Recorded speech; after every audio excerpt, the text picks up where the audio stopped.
we were just surprised that China. I have a very good relationship with President Xi, and they did that. This is not something that I, instigated. This was just a response to something that they did, and they didn't really aim it at us. They aimed it at the whole world. The whole world is subject to it. So. अमरीकी सदर Donald Trump ने चीन पर 100% tariff लगाने का ऐलान कर दिया। कहा चीनी दरामदात पर इजाफी 100% टैरिफ का निपास नवंबर या उससे पहले होगा। सदर शी जिनपिंग से अच्छे ताल्लुकात हैं, तयशुदा मुलाकात मंसूख नहीं की। वॉशिंगटन में सहाफियों से गुफ्तगू में कहा, मैंने पाकिस्तान और भारत समेत 8 जंगें रुकवाई। पाक भारत जंग में 7 तैयारे गिराए गए। सदर ट्रंप की जानिब से नोबेल अमन इनाम देने के फैसले का खैर मकदम। बोले नोबेल न मिलने का मुझे अफसोस है।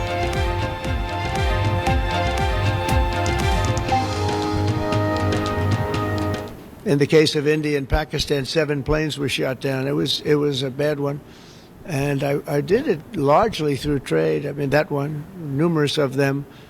I talked tariffs. I said, look, if you're going to do that, we're going to put very big tariffs on your country, and they were both great. They stopped fighting, and they were 2 nuclear powers. And as you know, on Monday the hostages come back. They're getting them now. I mean, they're getting them now. They're in some pretty rough places. Under earth, they're in some pretty rough places where only a few people know where they are, in some cases. So they're getting them, and they're also getting the bodies, approximately 28 bodies. Israel dancing in the streets, but they were dancing in Qatar and Saudi Arabia and UAE and many, many countries. मुझे यकीन है गजा जंगबंदी बरकरार रहेगी। पीर से यरगमाली अपने घरों को आएंगे। इजराइल और अरब मुमालिक में जंगबंदी की खुशी में रक्स हो रहा है।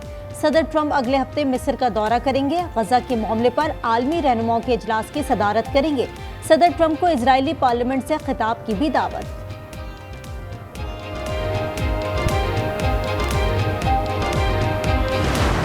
किसी को रियासत के खिलाफ साजिश की इजाजत नहीं दी जा सकती, तर्जुमान पाक फौज ने साफ कह दिया। DGISPR लेफ्टिनेंट जनरल अहमद शरीफ ने कहा, दहशतगर्दों को पालना सांप पालने के मुतरादिफ है।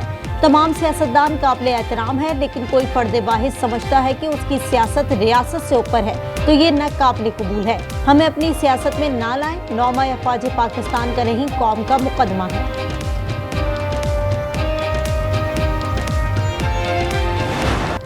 खैबर पख्तूनख्वा में दहशतगर्दी के पीछे सियासी और मुजरिमाना गठजोड़ है। नेशनल एक्शन प्लान की निकात पर मुकम्मल अमल न होने से दहशतगर्दी बढ़ी। तर्जुमान पाक फौज का कहना है, खारिज खुद को इदारों के हवाले कर दें, रियासत के साथ मिलकर दहशतगर्दों के खिलाफ कार्रवाई करें। अफगानिस्तान अपनी सरजमीन को दहशतगर्दों की आमाज का ना बनने दे। वतन के दिफा और अवाम के तहफ़्फ़ुज़ के लिए जो करना पड़ा करेंगे।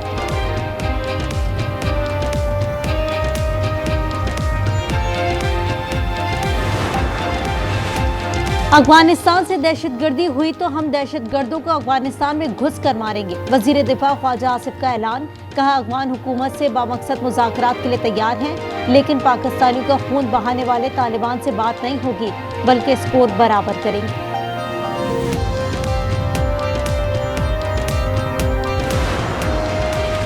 डेरा इस्माइल खान में सिक्योरिटी फोर्सेस ने पुलिस ट्रेनिंग सेंटर पर दहशतगर्दों का हमला नाकाम बना दिया। फायरिंग के तबादले में एक खुदकुश बमबार समेत 5 दहशतगर्द हलाक, 6 पुलिस एहलकार जख्मी हो गए। ऑपरेशन में SSG commandos, Albert force, elite force और पुलिस के जवानों ने भरपूर हिस्सा लिया।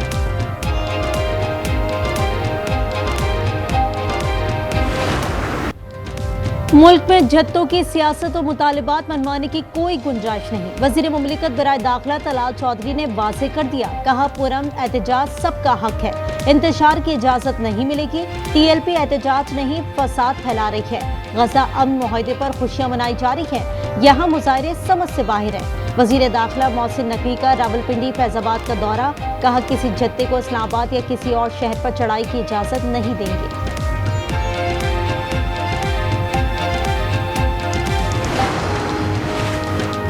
खैबर पख्तूनख्वा की सियासत में तलातुम खेजी। गवर्नर हाउस अली अमीन गड्डापुर का इस्तीफा न मिलने के मौके पर कायम। PTI की 48 घंटे में अदालत जाने की धमकी।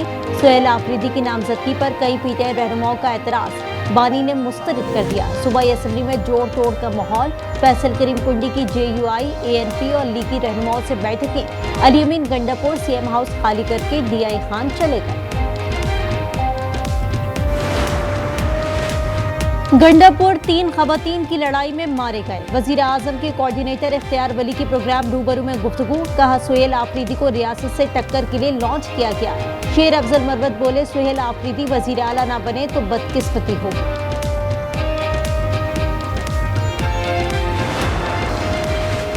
कराची में भत्ताखोरी संजीदा मसला है। सूबाई वजीर दाखिला जियाउल हसन लंजार का एतराफ। कहा वसी लाखों और समद काठियावाड़ी ग्रुप ईरान से ऑपरेट हो रहे हैं, उनके खिलाफ आला सतह पर एक्शन लिया जा रहा है। एडिशनल आईजी ने बताया कि भत्ताखोरी में मुलव्वस 4 मुलजमान हलाक, 3 जख्मी और 20 गिरफ्तार किए गए।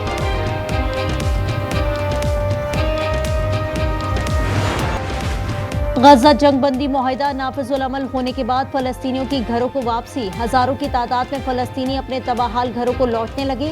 इजरायली अफवाज ने मुआहिदे के तहत नई हुदूद पर पोजीशन संभाल ली। अमरीकी नुमाइंदा खुसूसी स्टीव विटकोफ कहते हैं इजरायली फौज ने इनखला का पहला मरहला मुकम्मल कर लिया है। यरगमालियों की रिहाई के लिए 72 घंटे का वक्त शुरू हो गया।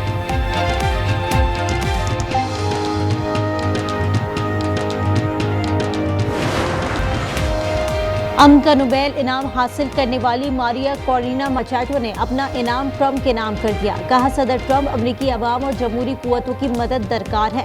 तर्जुमान व्हाइट हाउस का कहना है नोबेल कमेटी ने साबित किया कि वो सियासत को अमन पर तरजीह देते हैं। सदर ट्रंप अमन मुआहदे करते रहेंगे और लोगों की जानें बचाते रहेंगे।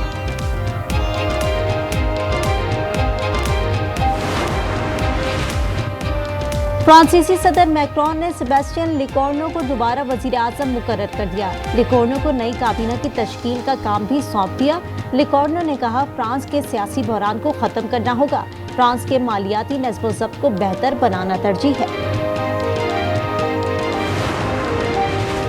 पाकिस्तान और जनूबी अफ्रीका के दरमियान 2 मैचेस की टेस्ट सीरीज का आगाज कल से होगा। कज़ाफी स्टेडियम में शेड्यूल मैच के लिए दोनों टीमों ने दूसरा प्रैक्टिस सेशन किया। पाकिस्तान का 3 स्पिनर्स के साथ मैदान में उतरने पर गौर।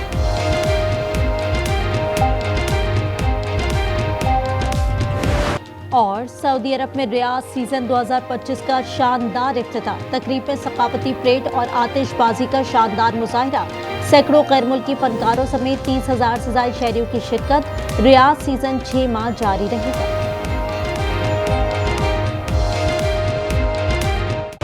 सीमी जी, मैं ये कह रहा था कि आपकी और बिट्टू की जोड़ी बहुत अच्छी लगेगी। सच? घूर और लंगूर जैसी।